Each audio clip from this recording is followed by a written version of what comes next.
ആമേൻ ആമേൻ. യേശുവിൻ്റെ ഏറ്റവും പ്രിയമുള്ള കുഞ്ഞെ, 2 ദിനവൃത്താന്തം 32:15 സെന്നാക്കരിബ് രാജാവ് അഹങ്കാരത്തോടെ പറയുക, എൻ്റെയും എൻ്റെ പിതാക്കന്മാരുടെയും കരകളിൽ നിന്ന് തൻ്റെ ജനതയെ രക്ഷിക്കുവാൻ ഒരു ജനത്തിൻ്റെയും രാജ്യത്തിൻ്റെയും ദേവന്മാർക്ക് കഴിഞ്ഞിട്ടില്ല. പിന്നെ നിങ്ങളുടെ ദൈവം നിങ്ങളെ എൻ്റെ കയ്യിൽ നിന്നും എങ്ങനെ വിടുവിക്കും? ചില അഹങ്കാരികളും ചില അഹന്തമുറ്റിയ സംഭവങ്ങളും ചില ദുഷ്ടരും ചില കെണികളും ചില ഭീഷണികളും നമ്മളെ എൻറ്റാങ്കിൾ ചെയ്ത് ചോദിക്കുന്ന ചോദ്യം ഇതാ, പിന്നെ ലോകത്തൊരിടത്തും ഇല്ലാത്ത പോലെ ദൈവം നിങ്ങളെ രക്ഷിക്കാൻ പോവുകയാണ്.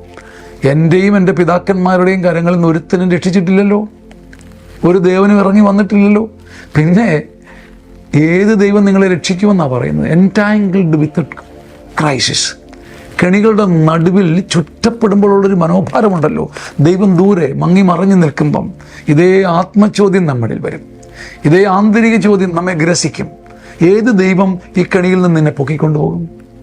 നൂലേക്കെട്ടി ദൈവം ഇറങ്ങി വരും. സെന്നാക്കരിബിൻ്റെ അഹങ്കാര ചോദ്യം ചില കെണികൾ നിന്നോട് ചോദിക്കും, ചില പ്രശ്നങ്ങൾ നിന്നോട് ചോദിക്കും, ചില രോഗങ്ങൾ നിന്നോട് ചോദിക്കും. അവിടെയെല്ലാം ഉത്തരം ജീവിച്ചിരിക്കുന്നവനും ആകാശത്തിൻ്റെയും ഭൂമിയുടെയും രാജാവുമായ ദൈവം മാത്രം. നീ അവനെ ചാരുക.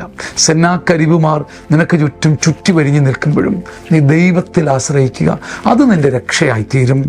ആ ദൈവം നൂലെ കെട്ടിയതുപോലെ ആകാശത്തിൻ്റെ ഏണിപ്പടികളിലൂടെ ഇറങ്ങി വരും. ചാണകക്കുഴിയിൽ നിന്നും ഒരു താരോദയം നീ കാണും. കാണട്ടെ. ആമേൻ. ആമേൻ.